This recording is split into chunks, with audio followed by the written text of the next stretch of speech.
السلام علیکم ورحمۃ اللہ وبرکاتہ۔ امید ہے دوستو تمام حضرات خیر و عافیت سے ہوں گے۔ دوستو آج کا سبق ہمارا ہے اسلام کی بنیاد۔ اس سبق میں ہم آپ کو بتلائیں گے کہ اسلام کیسا مذہب ہے اور اسلام کی بنیاد کتنی چیزوں پر ہے اور کیا کیا چیزیں ہیں اور ان بنیادوں میں کیا کیا چیزیں آتی ہیں۔ وہ تمام باتیں ہم آپ کو بتلائیں گے کہ جو آدمی ان اسلام کی بنیادوں کو نہیں مانتا تو وہ کیسا ہے کیسا نہیں ہے، وہ تمام چیزیں ہم آپ کو اس سبق کے اندر بتلائیں گے۔ تو دوستو ٹائم ضائع نہ کرتے ہوئے ہم اپنے سبق شروع کرتے ہیں، اور سبق شروع کرنے سے پہلے آپ سے ایک درخواست ہے کہ اگر آپ نے ابھی تک ہمارے اردو کریٹر چینل کو سبسکرائب نہیں کیا ہے تو ہمارے چینل کو سبسکرائب کریں اور بیل آئیکن بٹن کو دبائیں تاکہ ہر آنے والی ویڈیو آپ کے پاس سب سے پہلے پہنچ سکے۔ دیکھیں دوستو سبق شروع کرتے ہیں۔ بسم اللہ الرحمن الرحیم۔ اشرفی تعلیم صفحہ نمبر 18 حصہ 3۔ اسلام کی بنیاد۔ اسلام سب سے اچھا مذہب ہے۔ اسلام سب سے سچا مذہب ہے۔ اسلام کا مطلب ہے فرما برداری کرنا، یعنی اللہ تعالیٰ کے حکموں کو تسلیم کر کے ان پر عمل کرنا۔ اسلام کے ماننے والوں کو مسلمان کہا جاتا ہے۔ مسلمان کا مطلب ہے فرما برداری کرنے والا۔ سچا مسلمان وہی ہے جو اللہ تعالیٰ کے حکموں کی فرما برداری کرے۔ اسلام کی بنیاد 5 چیزوں پر ہے۔ نمبر 1، اسلام کی پہلی بنیاد ایمان ہے۔ لا الہ الا اللہ محمد الرسول اللہ، یعنی دل سے اس بات کی تصدیق کرنا کہ اللہ تعالیٰ کے سوا عبادت کے لائق کوئی نہیں اور حضرت محمد صلی اللہ علیہ وسلم اللہ کے رسول ہیں۔ یہ عقیدہ نہایت سیدھا اور سچا عقیدہ ہے۔ جس خالق نے کائنات بنائی ہے، جس نے زمین آسمان کو پیدا کیا ہے، جس نے چاند سورج بنائے ہیں، جس نے ہوا، پانی، دریا، پہاڑ، جنگلات، انسان، حیوان، چرند اور پرند بنائے ہیں، بس وہی عبادت کے لائق ہے۔ جس رزاق نے اپنے بندوں کے لیے بے شمار پاکیزہ غذائیں بنائی ہیں اور جس نے پہننے کے لیے طرح طرح کے لباس بنائے ہیں، بس وہی عبادت کے لائق ہے۔ جو پوری کائنات کا مالک ہے، جس کے حکم سے ہوا چلتی ہے، جس کے حکم سے پانی برستا ہے، جس کے حکم سے موسموں میں تبدیلی ہوتی ہے، جس کے حکم سے رات دن کے آنے جانے کا سلسلہ قائم ہے، جس کے قبضے میں موت اور زندگی ہے، بس وہی عبادت کے لائق ہے۔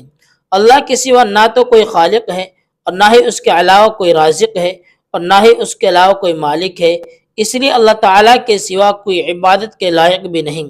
حضرت محمد صلی اللہ علیہ وسلم اللہ کے آخری رسول ہیں اور آپ صلی اللہ علیہ وسلم اللہ تعالیٰ کے سب سے لاڈلے رسول ہیں۔ اللہ تعالیٰ نے حضرت محمد صلی اللہ علیہ وسلم کو اپنے تمام نبیوں اور رسولوں میں سب سے بلند مقام عطا فرمایا ہے۔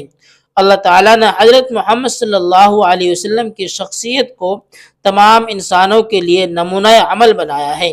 اللہ تعالیٰ نے حضرت محمد صلی اللہ علیہ وسلم کو اپنی ساری مخلوق میں سب سے افضل بنایا ہے۔ اس لیے حضرت محمد صلی اللہ علیہ وسلم کو اللہ تعالیٰ کا آخری رسول تسلیم کر کے آپ صلی اللہ علیہ وسلم کی پاکیزہ اور مبارک زندگی کو نمونہ عمل بنا کر زندگی گزارنا ضروری ہے۔ نمبر 2، اسلام کی دوسری بنیاد نماز ہے۔ 24 گھنٹے میں 5 وقت کی نماز ہر عاقل و بالغ مسلمان پر فرض ہے۔ مردوں پر بھی نماز فرض ہے، عورتوں پر بھی نماز فرض ہے۔ 5 وقت کی نمازوں کے نام یہ ہیں: فجر، ظہر، عصر، مغرب، عشاء۔ فجر میں 4 رکعتیں ہیں، پہلے 2 رکعت سنت موقدہ، پھر 2 رکعت فرض۔ ظہر میں 12 رکعتیں ہیں، پہلے 4 رکعت سنت موقدہ، پھر 4 رکعت فرض، پھر 2 رکعت سنت موقدہ، پھر 2 رکعت نفل۔ عصر میں 8 رکعتیں ہیں، پہلے 4 رکعت سنت غیر موقدہ، پھر 4 رکعت فرض۔ مغرب میں 7 رکعتیں ہیں، پہلے 3 رکعت فرض، پھر 2 رکعت سنت موقدہ، پھر 2 رکعت نفل۔ عشاء میں 17 رکعتیں ہیں، پہلے 4 رکعت سنت غیر موقدہ، پھر 4 رکعت فرض، پھر 2 رکعت سنت موقدہ، پھر 2 نفل، پھر 3 رکعت وتر، پھر 2 رکعت نفل۔ نمبر 3، اسلام کی تیسری بنیاد روزہ ہے۔ سال کے 12 مہینوں میں سے ماہ رمضان کے روزے فرض ہیں۔ یہ مہینہ خواہ 29 دن کا ہو یا 30 دن کا۔ نمبر 4، اسلام کی چوتھی بنیاد زکوٰۃ ہے۔ اسلام نے ہر صاحب نصاب مرد و عورت پر زکوٰۃ فرض کی ہے اور انہیں حکم دیا ہے کہ سال میں ایک مرتبہ اپنے مال میں سے 2.5% حصہ غریبوں پر خرچ کریں۔ صاحب نصاب وہ لوگ کہلاتے ہیں جن کے پاس 7.5 تولہ سونا یا 52.5 تولہ چاندی ہو، یا اس کے بقدر روپیہ ہوں، یا اس کے بقدر تجارت کا سامان ہو۔ نمبر 5، اسلام کی 5ویں بنیاد حج ہے۔ اسلام نے صاحب استطاعت لوگوں کے ذمے زندگی میں ایک بار حج کرنا فرض قرار دیا ہے۔ صاحب استطاعت وہ لوگ کہلاتے ہیں جن کے پاس اتنی مالی گنجائش ہو کہ وہ مکہ مکرمہ آنے جانے اور وہاں کے دیگر اخراجات کو برداشت کر سکیں، نیز اس سفر کے دوران اپنا گھریلو اخراجات پورے کرنے کے لیے مال چھوڑ سکیں۔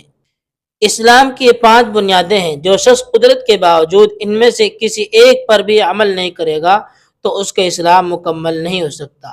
الفاظ اور معانی، یہ الفاظ معنی دیکھیں: چرنے والا جانور، پرند، اڑنے والا جانور، نمونہ، نقشہ، سانچہ، عاقل، عقل مند، بالغ، جوان، مؤکدہ، تاکید کیا ہوا۔ سوالات ہیں، ان کے جوابات آپ کو کمنٹس میں دینا اور ہم بھی آپ کو بتلاتے ہیں۔ اسلام کا مطلب بتاؤ۔ اسلام کا مطلب یہ ہے فرمان برداری کرنا، اللہ کے حکموں پر چلنا، ان پر چل کر اور عمل کرنا۔ اسلام کی بنیاد کتنی چیزوں پر ہے؟ 5 چیزوں پر ہے۔ اسلام کی بنیاد تفصیل سے بتاؤ۔ پہلی بنیاد ایمان، کلمہ طیبہ لا الہ الا اللہ محمد الرسول اللہ۔ دوسری بنیاد نماز، 5 نماز دن رات میں مرد اور عورت پر فرض ہے۔ اور تیسری بنیاد روزہ، یہ روزہ بھی تمام یہ روزہ مرد ہو یا عورت ہو، 12 مہینے میں ایک مہینہ آتا ہے اور اس مہینے میں چاہے 29 کا ہو چاہے 30 کا ہو، یہ تمام روزے فرض ہیں، مردوں پر بھی اور عورتوں پر بھی۔ چوتھی بنیاد زکوٰۃ، چوتھی بنیاد زکوٰۃ ہے، اور یہ زکوٰۃ فرض ہے۔ جس کے پاس اتنا مال ہو، 52.5 تولہ چاندی یا 7.5 تولہ سونا، یا ان کے بقدر روپیہ ہو، یا ان کا بقدر مال تجارت ہو، چاہے مرد ہو چاہے عورت ہو، ان پر سال میں ایک بار زکوٰۃ واجب ہوتی ہے۔ اور 5ویں بنیاد ہے حج، اور حج ان لوگوں پر فرض ہوتا ہے جو لوگ حج پر جاتے وقت اپنا گھریلو اخراجات چھوڑ کر جائیں۔ جو شخص قدرت کے باوجود اسلام کی ان بنیادوں میں سے کسی پر عمل نہ کرے، کیا وہ اس کا اسلام مکمل ہو سکتا ہے؟ جو شخص قدرت کے باوجود ان میں سے کسی ایک پر بھی عمل نہیں کرے گا تو اس کا اسلام مکمل نہیں ہو سکتا۔ تو دوستو، یہ سبق ہمارا یہیں تک ہو گیا ہے۔ اس سبق کو آپ بہت دھیان سے سمجھیں اور سنیں اور اپنے دوستوں تک شیئر کریں تاکہ وہ لوگ بھی جان سکیں کہ اسلام کی بنیاد کون کون سی ہیں، اور پھر ان اسلام کی بنیادوں پر عمل کرنے کے بعد کیا ہوتا ہے۔ پھر ملتے ہیں دوستو اگلی ویڈیو میں اگلے سبق کے ساتھ۔ السلام علیکم ورحمۃ اللہ وبرکاتہ۔